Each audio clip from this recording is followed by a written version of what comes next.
Welcome to Leaving Nothing to Chance, your go-to podcast where we bring you insights from some of the most influential voices in small business and personal development.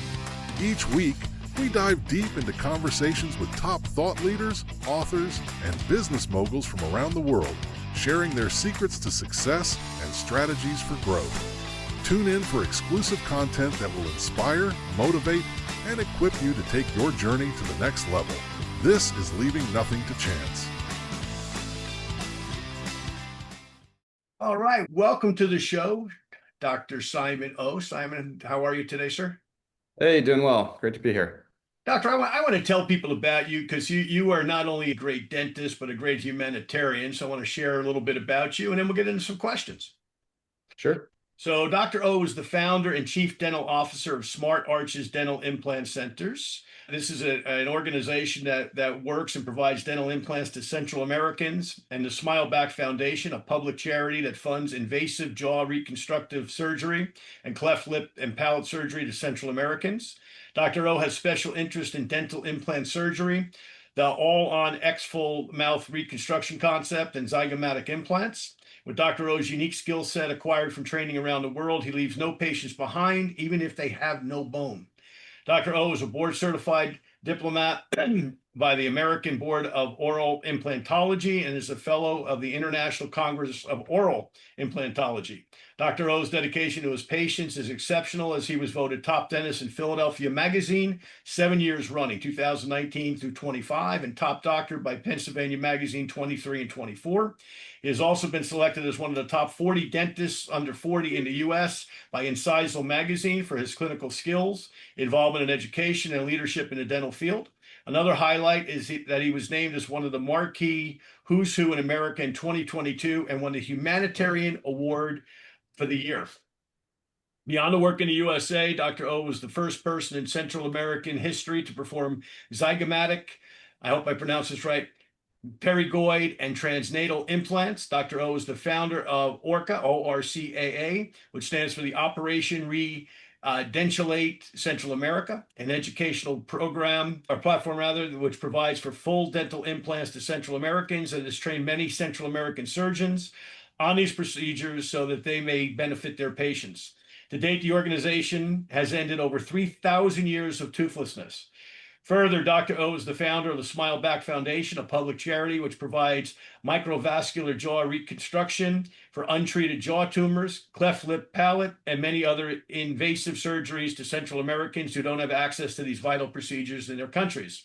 Dr. O lectures, mentors, and trains doctors nationally and internationally on implant surgery on a regular basis. He focuses on delivering the highest quality, emphatic care to his patients in the most pain-free manner possible. Dr. Simon O grew up in Maryland, where he received his Bachelor of Science degree at the University of Maryland, College Park, in physiology and neurobiology. He then graduated with honors from the University of Maryland Dental School, achieving the highest national board scores in his class. He was a member of several honor societies, including the OKU Honor Society, and won scholarships for academic and clinical achievement. Dr. O scored in the upper echelon on the ABOI implantology boards as well.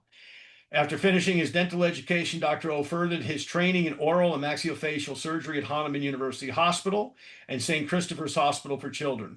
There he received extensive inpatient and outpatient training in conditions ranging from impacted wisdom teeth and dental implants to major facial reconstructive surgery.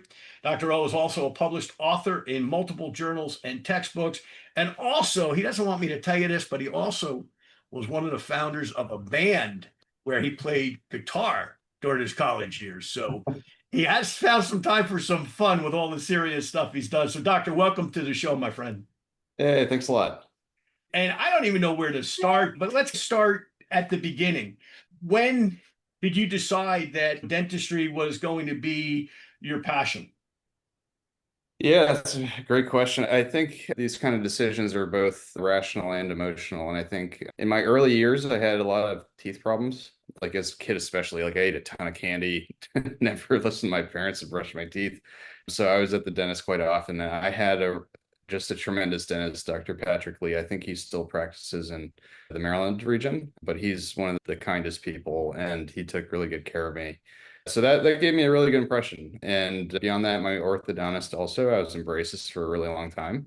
So I know most people get really fearful about the dentist, but for me, like I had a really warm impression of it. So that really guided me. And I think the decision on the rational side of things was like I wanted to help people live a better life. And I love science and working with my hands. So when it came down to it, I shadowed both the medical side and the dental side, and I just felt better about going into the dental.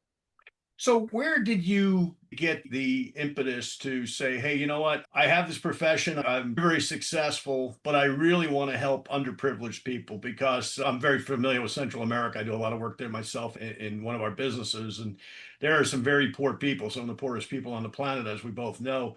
Where did you make that decision that you would begin to do so much of this charity work for people who otherwise have been either ignored or the technologies don't exist locally, et cetera, multitude of reasons probably. But why did you decide to take action, number one?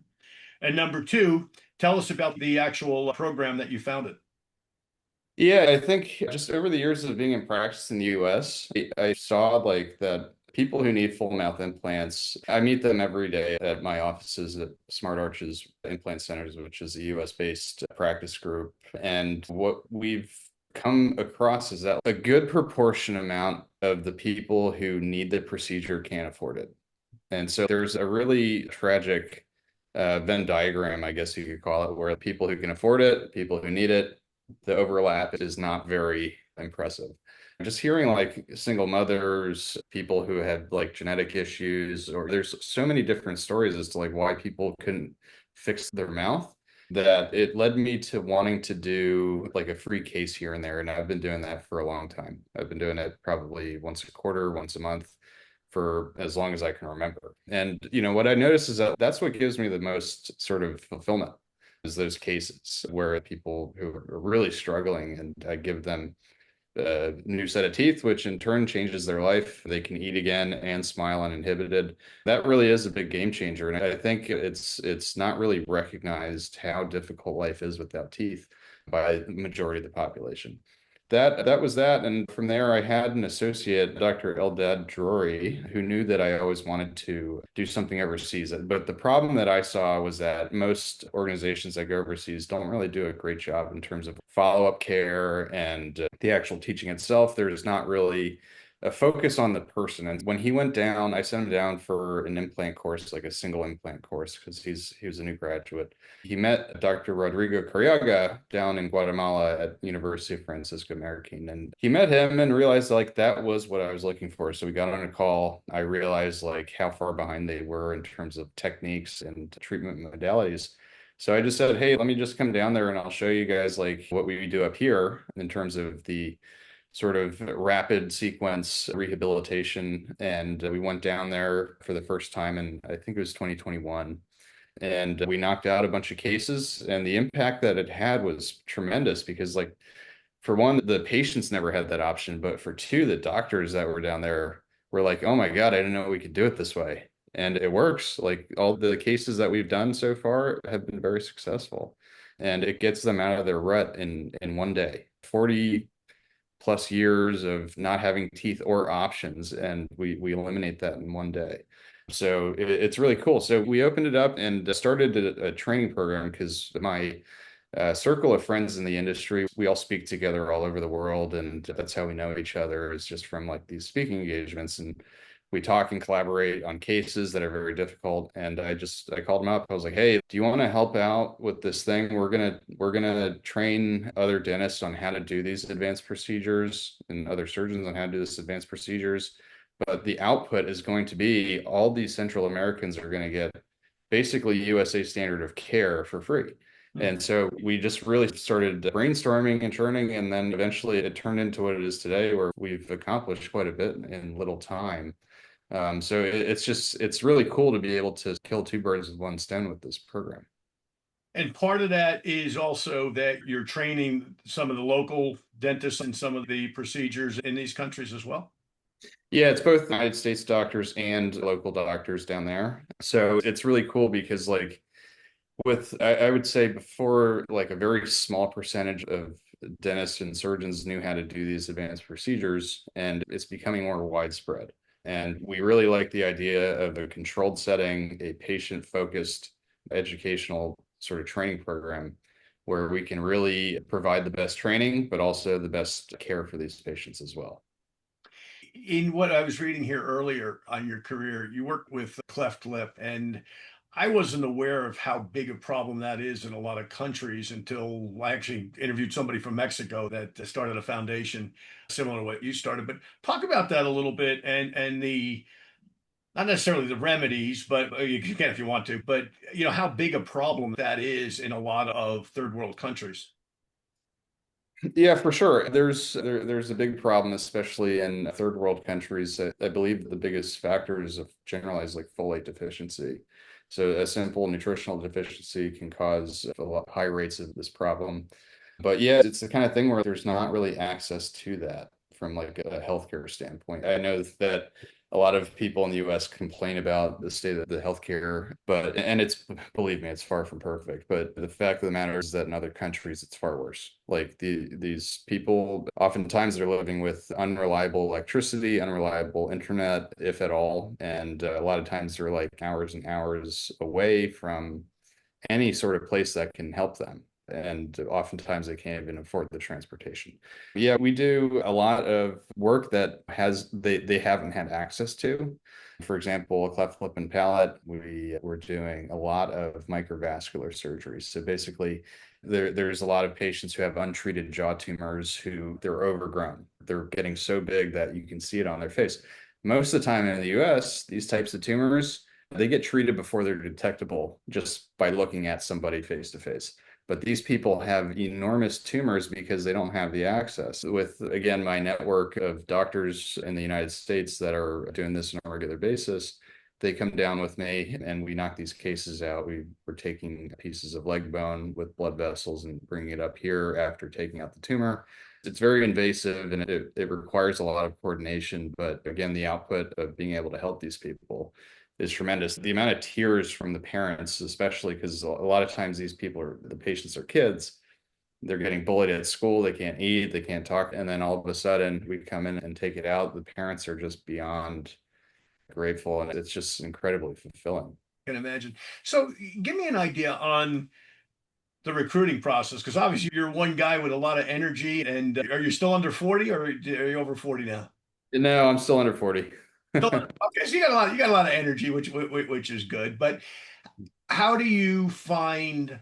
I'm interested in it, and I think our listeners would be too, in the process, because getting people involved with charity is never easy. I've raised money before for different things, and I know people have interesting responses to things. So when you go to another doc and you say, "Hey, I'm going to, Honduras, or I'm going to Guatemala, or I'm going to one of these Central American countries, come with me." Give me an idea what that conversation is, and why are these doctors? I'm sure they're good guys. They're obviously taking time from their practices, from their family. They're probably spending money, et cetera, et cetera. Give me an idea of that conversation. And we do have doctors that listen to the show. And if they want to get involved, tell them how they can get involved, even if it's on a very casual basis. Yeah, no, for sure. I would say, yeah, it definitely was a concern that I had was like, how do I convince these people with these particular skill sets to come down and donate their time? I guess like over time, I realized that it wasn't actually a big problem. The guys that I'm very close to are just genuinely good people. And when you hear about the problems, it's like, how could you say no? And those are the types of people that I like to associate with, closely at least, like my close friends are all very good people. And that's what I respect the most. When somebody has an extreme skill, but is also a good person, like those two things combined, I respect more than anything. And so like that's, I guess, what my circle has turned into just based on attraction. But that conversation has actually been pretty simple to have because we get to not only help these people out where it was impossible for them to get care, but two, we have a really good time and we just enjoy doing it. So it's I guess it's a lot more it was a lot more natural than I expected it to be. Great, great. It's interesting because I've interviewed a number of dentists, and your profession, I have to say, I'm so impressed by the people in it because you are a giving profession. And I didn't realize that before I started these interviews with so many dentists that I've spoken to, like yourself and others, that are just doing some wonderful things back in, be it their local community or for the military, or like what you're doing, which is even one step beyond because you actually have to physically go, obviously, to these places. Thank you for being you. You're an amazing human being. And I can see why you're getting all of these awards. So let's talk about day to day. So your practice, where is it located and how can people reach you if they so desire? Yeah, so I'm on the East Coast in the Mid-Atlantic area. I have a handful of practices on the East Coast. So it's called Smart Arches Dental Implant Centers. It's geared towards somebody who just needs a new smile or they're struggling with their teeth. We do full scope. Our backbone is in full mouth implants, but we also do, say, a 25-year-old girl who comes in with like brown teeth or something. We have options for them too. Say they're healthy. I don't want to pull their teeth. So that's what we do there. We're also, even though it is a private practice, I try to bake in the philosophy of trying to help more people. And so our price point is not what we would call value based, where this is what it's worth, that's what we're going to charge, and that's that. We've provided the most amount of technology that we possibly could, which is, in my opinion, cutting edge. And so, despite all that investment, we keep our costs as low as possible because, again, going back to that Venn diagram of people who need it, people who can afford it. Most clinics are right here, but we try to increase that so that more people can get this procedure done. Just based on the impact of on a person's life is just extraordinary. So I would rather sacrifice profit for a bigger impact. Great, great. And let's talk a little bit about the business of medicine because it Mhm. is, at the end of the day, it is a business as well. How do you manage? Right. Obviously, you're a very giving person, but at the end of the day, there's still bottom line numbers that need to be met, bills that need to be paid, employees, taxes, all the other stuff that every business pays. And how do you manage that? How does the manager hat go on of the business versus the doctor hat? My philosophy with anything in business is that, and this was a quote that was given to me from a good friend of mine, that if you want to go somewhere fast, go alone. If you want to go far, go together. I've always liked having good partners so that we can specialize in our own particular fields. So for me, I have good partners who manage the day-to-day, the operations, the financials, and all that kind of stuff. So for me, that way I can focus on just the clinical aspect and make sure that's fine-tuned and healthy, the direct patient portion. So that's my function. And I've been doing that for quite some time. I've always had partners. I think trying to put on so many different hats is very difficult. The single private office, I think that can be very stressful. Of course, having a bigger group practice can be stressful as well. But at least like you can focus on just one lane. So that's always been my philosophy is having good collaborative people, of course, across different specialties of the business, and that way we can focus. And if you were to advise young doctors, people that are going to walk the path that you've walked, and you're still a young doctor, the younger docs that are getting out of medical school, be they MDs, be they dentists, be they whatever their specialty is, what would your advice be in today's economy, today's healthcare? Because it is such a challenge, right? To manage business and give that excellent care that you want to give to that patient. What would your advice be? Yeah, my advice to them would be to keep a flexible mindset. I think a lot of doctors, especially new ones who have just gone through tons and tons of school, and they've always been excellent at them. They've been at the upper end of academic success for quite some time, but that's all they've known, right? And that's what my experience has been too, is that over a medical school, dental school, residency, all that's very tough. But at the end of the day, to be successful and therefore impactful in your community, I would suggest keeping a very flexible mindset and just understanding that the learning really does start after you're done. I hate to say it because that my mindset was like, okay, I'm going to get through this and then I'm done. But that is far beyond what the reality is, that once you get into the real world, learning how to help patients, but at the same time, advance your skill set, advance your career, all that, it requires a much different skill sets. That's my advice, is to be a lifelong learner. I'm still learning myself today, and I plan to continue to do. And then I've seen docs that come out and with that I'm done mindset, and their career has been rather stagnant. So that's my rear view mirror piece of advice. That's good advice. Good advice. I know you've written quite a bit. You've been published not only in multiple journals, but also in medical textbooks. Tell us about that. Yeah, my desire to keep pushing the envelope it's always been there. I like to find problems and then continue solving them. If I come up or think of something cool, or if there's something of value to introduce to the industry, I like to publish it.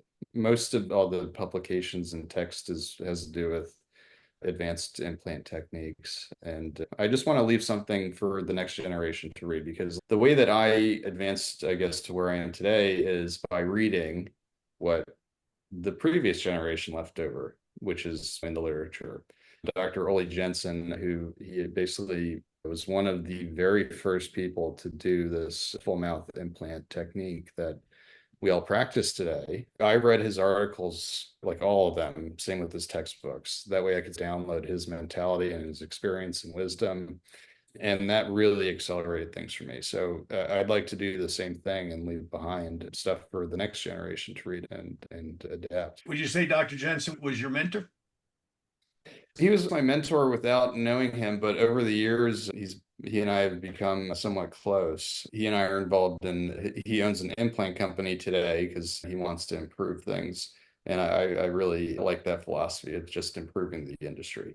And you can improve the industry through literature, through a good business and innovation technology. And I came on board with that to help push that forward as well.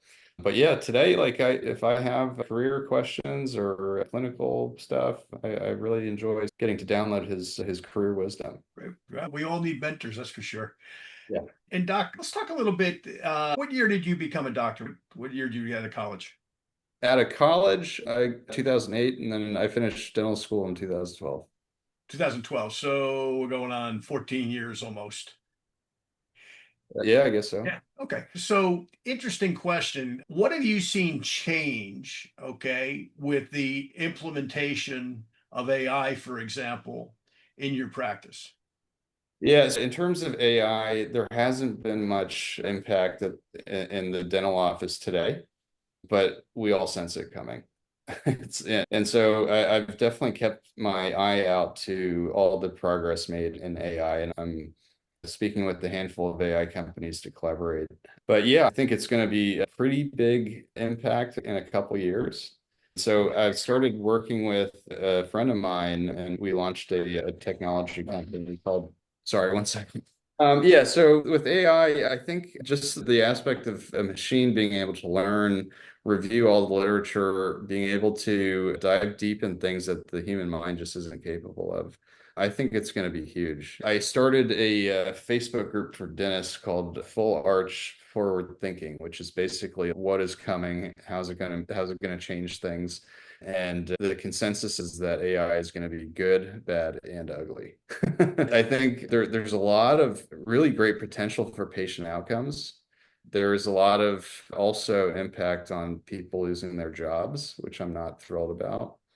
And it's going to be one of those Brave New World situations. I think based on the discussions of people who are very deep in the AI space, it's going to be a bigger inflection point than the dot-com bubble. And that's going to emerge a whole lot of good, but also a whole lot of pain. Yeah, agreed. Agreed. There are a lot of unknowns, needless to Yeah. say. But it's interesting just interviewing yourself, because a lot of the doctors I've interviewed are probably my age, in their 60s or late 50s, where we didn't even grow up with cell phones.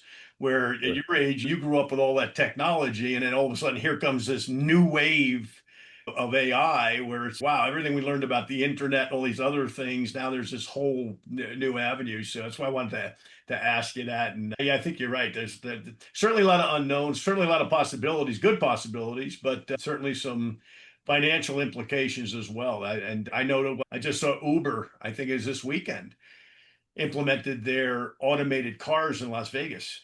And I Okay. think there's I might be wrong on my numbers, like 4,000 drivers that were basically told you don't need to participate anymore. So there's 4,000 maybe part-time or full-time jobs. So yeah, a lot of implications. But anyways, Doc, just in closing, a couple things. If they want to contact your practice directly, if they're in the southeastern Pennsylvania area, do you want to give it an email address or URL or a phone number that they can do? Yeah, it's just smartarchesdental.com. And we have locations throughout the New Jersey, Pennsylvania, Mid-Atlantic region, New York City, and Maryland as well. So they can contact us, and yeah. And other doctors, and that would be a way too for other doctors if they want to get in touch with you, whether to participate perhaps in the Central American charitable program or consult with you. Is that also the best place for them to get a hold of you? Yeah, I would say sending me a message on Instagram would probably be the best way. My URL, or I don't know what it's called, but at SUBWRX04, that would be the best way to get in touch. Great, great. And we'll put that in the show notes too if you want to make sure I get all of that. Doc, this has been a great interview. Thank you so much, first of all. I know it's Saturday. I know you've got a young family and a new dog. Or how old's the puppy? Yeah, he was born on Christmas, so I guess we're at the 6-month mark. So his hyperactive activity is at its, I think it's peak. I hope it's at its peak. So I've got one for a year and a half that I think is still a puppy. Anyway, that's another story we won't tell on podcast. But thank you so much for being you, and you're doing some wonderful things for humanity, and just continued good success and blessings to you and your family. Thanks so much. Thanks a lot for your time. Thank you. Thank you for tuning in. Be sure to check back weekly for more exciting episodes. And don't miss Ink and Insight every Wednesday, where we celebrate iconic authors and dive into their impactful works.